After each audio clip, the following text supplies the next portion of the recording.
पहले नंबर में सहन करो, दूसरे नंबर में शमन करो, शमन शांत। क्रोध जो है भड़क रहा है बार बार छोटी छोटी बातों के अंदर, उसको शांत करो। आपकी अभी ताकत है, शरीर अच्छा चल रहा है, आप अच्छा खासा पैसा भी घर में ला रहे हो, आपकी सारी की सारी बात घर वाले को माननी पड़ती है और मानते हैं, आपका पुण्य अभी साथ दे रहा है, मगर ये स्थिति ऐसी की ऐसी ही रहेगी, ऐसा कह सकते हो।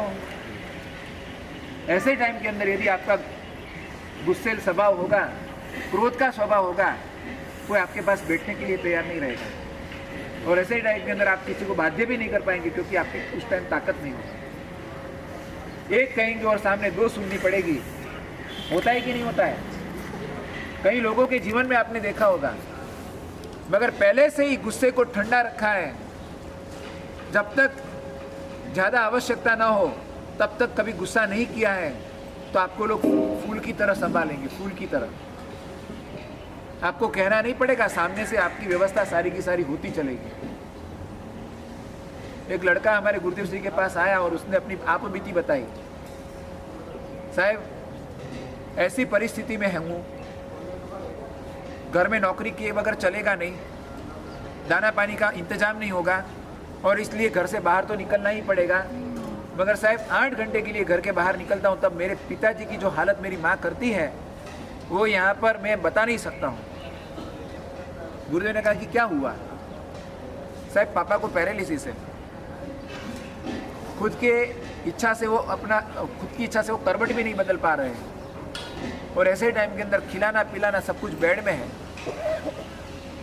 खड़े होने की तो बात दूर दूर तक सोच भी नहीं सकते हैं, और डॉक्टर ने कहा है कि इसके अंदर से वो बाहर नहीं आ पाएंगे। और साहब ऐसी अवस्था के अंदर मेरी माँ उसे परेशान करती है, जब उसको ठंड लगती है तो फैन ऑन कर देती है, और जब गर्मी लगती है तो फैन ऑफ कर देती है, और उसका वो कभी कभी थोड़ा सा मुँह से थोड़ा सा आवाज़ निकलता है, थोड़ी सी सूचना भी देना चाहते हैं, मगर वो सुनती नहीं है। सब ऐसी परेशानी है, जब घर में हूँ तब तक तो मैं संभाल लेता हूँ, मगर जब मैं घर में से बाहर जाता हूँ तब मेरे पिताजी की हालत बहुत ख़राब हो जाती है। हमारे गुरुदेव श्री ने उसको इतना ही पूछा, देख मैं तुझे नहीं पहचानता ना, तेरे पापा को पहचानता हूँ, मगर तेरे को एक प्रश्न पूछूँ, उसका जवाब देना, सच जवाब देना, कि जब तेरे पापा की शक्ति थी और शरीर अच्छे से काम कर रहा था, तब तेरे पापा ने तेरी मम्मी को बहुत सताया होगा। उसने कहा सच बात है साहब, 100% सच। बस तो उसका बदला ले रही है वो।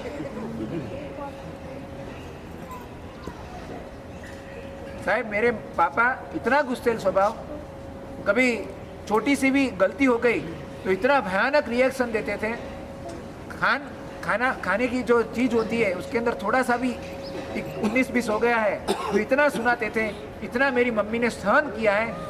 और गुरुदेव ने कहा कि देखो तेरी मम्मी को मैं समझा सकता हूँ, आएगी तो मैं समझाऊँगा, प्रश्न नहीं है, मगर ये जो भी है वो सारा का सारा रिएक्शन उसका आया है।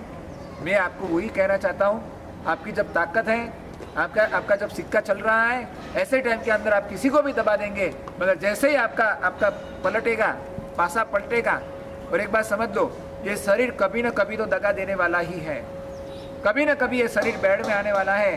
और ऐसे टाइम के अंदर आपने सबके साथ क्रोध के कारण संबंध बिगाड़े होंगे, तो कभी भी आप अपना जो बुढ़ापा है वो शांति से नहीं काट पाएंगे।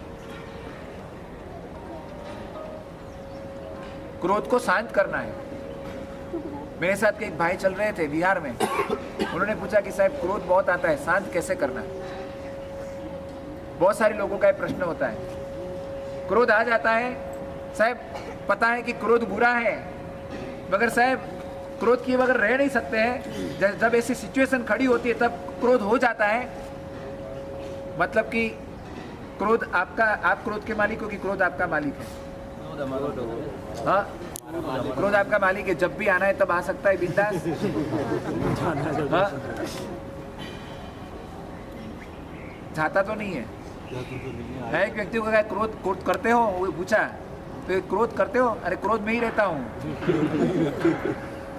साहब, कोई मिलना चाहिए, बस थोड़ा सा कांडी लगाने वाला चाहिए, या तो टैंक लेकर बैठे हैं। वो भाई ने मुझे पूछा कि साहब क्रोध कम करने का कोई उपाय बोलो, चाहिए आपको? सबको चाहिए। क्रोध बुरा लगता है? कौन कहता है क्रोध अच्छा लगता है?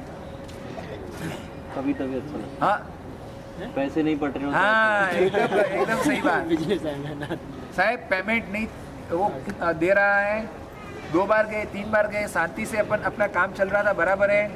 वो हर वक्त पेमेंट की जगह पर तारीख पे तारीख ही देता रहता है, और ऐसे टाइम के अंदर एक बार एकदम बराबर का उबल पड़े, 2-4 सुना दी बराबर की नॉनवेज गालियाँ बराबर की ऐसी सुना दी, और उसने सीधा ही पेमेंट क्लियर कर दिया। बोलो आपको ये क्रोध बुरा लगेगा? उलझ जाएंगे कई हाँ। बार तो उलझ सकते हैं इसमें हो जाता है। और वहाँ से पेमेंट आने वाला होता है वो नहीं वो भी रुक जाता है। एक्सपीरियंस वाले हैं। मगर फिर भी कभी आपको लगा कि ये आदमी छोटा आदमी है, हाँ, तो वो इतनी ताकत वाला नहीं रखता है, जरा दबाएंगे तो दे देगा, तो ऐसे टाइम के अंदर गुस्सा किया और पेमेंट आ गया, वो क्रोध बुरा लगेगा आपको?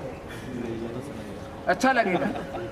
कौन सा क्रोध बुरा लगता है? जिसके अंदर आपके सामने रिएक्शन आता है वो क्रोध बुरा लगता है। और इस सिचुएशन को देखकर मैं कई बार कहता हूँ, नरेंद्र भाई मोदी उन्होंने जब इंटरनेशनल मंच पर से, इंटरनेशनल स्टेज पर से जब वो एक बार बोले थे टेररिज्म के ऊपर, तब उन्होंने बहुत शानदार बात कही थी।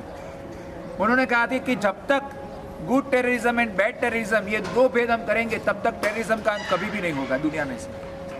पाकिस्तान को लगता है कि जो इंडिया को डिस्टर्ब करे वो टेररिज्म अच्छा, और मुझे डिस्टर्ब करे वो बुरा। ऐसा भेद जब तक है दुनिया में तब तक टेररिज्म खत्म नहीं हो सकता है। उसी तरह से आपके जीवन में जब तक 2 भेद है, गुस्सा अच्छा भी है और बुरा भी है, तब तक गुस्सा खत्म नहीं हो सकता। दोनों हाथों में लड्डू नहीं खत्म हो सकता है। आपको भले ही पेमेंट क्लियर हो गया, मगर आपको दिल में चुभना चाहिए, यार आपने इतना गुस्सा किया, गलत हुआ, भले ही गुस्से से पेमेंट आ गया, छोड़ो, मगर गुस्सा करने जैसा नहीं है। ये दिल के अंदर ये बात बैठा ली है तो कभी न कभी आप क्रोध से मुक्त हो पाएंगे। डिमांड को कमांड तक मत पहुंचने दो, आप क्रोध में नहीं आएंगे। डिमांड को डिमांड तक रहने दो, डिमांड को कमांड का स्वरूप मत दो। पत्नी के प्रति डिमांड है, आज उसको ये सब्जी बनानी चाहिए और उसने किसी कारण से नहीं बनाई, आपने पहले से सूचना की थी, डिमांड की थी, मगर उसने नहीं बनाई, और वहां पर आपके तो क्यों नहीं बनाई, और आप गुस्सा कर रहे हो, ये क्या है? आपका आग्रह हो गया, ये कमांड के लेवल पर आ गया। आप डिमांड को कमांड के लेवल पर ले जाएंगे तो क्रोध होने वाला ही है, क्रोध से आप छूट नहीं सकते हो। डिमांड को कमांड पर पहुंचने से रोक दो। डिमांड है, बराबर इच्छा है, मगर मेरा पुण्य नहीं है, छोड़ो, जाने दो। डिमांड है, मेरा यहाँ पर बहुमान होना चाहिए, मगर कोई रीज़न था, नहीं हो सका, कोई बात नहीं, जाने दो। डिमांड को कमांड तक मत पहुँचने दो, बराबर है? क्रोध कम हो सकता है। अपेक्षा बस पहले नंबर पे अपेक्षा, देखो एक बट नेचुरल है, मेरी भी अपेक्षा होती है। हम जहाँ पर विहार करके जाते हैं और वहाँ पर हमारी अपेक्षा होती है कि स्थान ऐसा हो जाना चाहिए, वैसा होना चाहिए, मगर स्थान तो कुछ जैसा मिले उसमें रहना है, और ऐसे टाइम के अंदर हमारी डिमांड होती तो भी हम एडजस्ट कर ले, ठीक है कोई बात नहीं है, अरे कल जो मिला था स्थान उससे तो काफ़ी अच्छा है। डिमांड को कमांड तक नहीं पहुंचने देते, और कभी पहुंचने देते तो हम भी गुस्से में आ जाते हैं। हम ऐसा नहीं कहते कि हम क्रोध मुक्त हो गए, हम भी गुस्से में आ जाते हैं, मगर गुस्सा करने के बाद में हमारा अंतरात्मा हमें कचोटता है। हमारा अंतरात्मा कहता है कि तूने गलत जगह पर गुस्सा किया, यहाँ पर गुस्से करने की कोई ज़रूरत नहीं थी, तूने डिमांड को डिमांड तक ही रहने देना था, कमांड तक नहीं पहुँचाना था। पहले नंबर में सहन करो, दूसरे नंबर में समन करो, तीसरे नंबर में दमन करो। तीसरे नंबर का रास्ता है दमन करो।